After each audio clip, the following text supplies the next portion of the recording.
ដាក់អងរឹងដៃម្ដាយទាញខ្សែ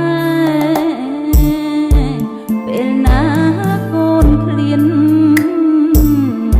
កូនស្រែករកម៉ែម្ដាយស្ទុំភ្នំបំពេកូនលើកបញ្ចុកដងអាសូរម៉ែទ្រមដេកលើភ្លើងក្តៅមុខម៉ែហមស្រមើម៉ែនៅតែធ្នមញើសហើយនឹងឈាមគិតទៅវល់ក្អមកូនជុងងាយកូននោមម្ដាយលៀងពុំស្ងួតដៃហាអើយកូនជុងងាយកូននោមម្ដាយលៀងពុំស្ងួតដៃ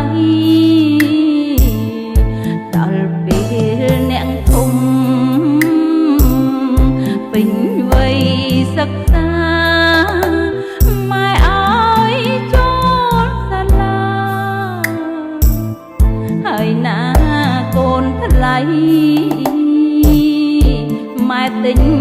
សំពត់ខោអាវសាស្បៃគុតគុំមហូបចំណីគាត់ថ្លៃគ្មានចន់ឡងអោណាកូនថ្លៃមានម្ដាយអើយថ្ងៃស្អែកបែកហើយ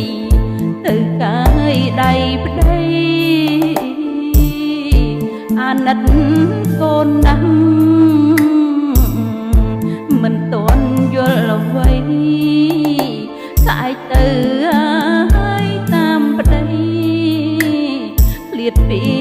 ម៉ែពុក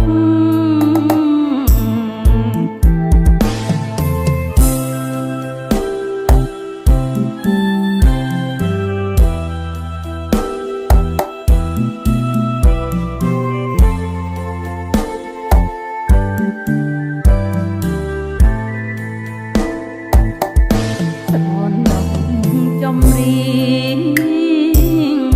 បនដាំខាន់ស្លាកូនមាងម្ដាយរៀបរាប់ទុំនុក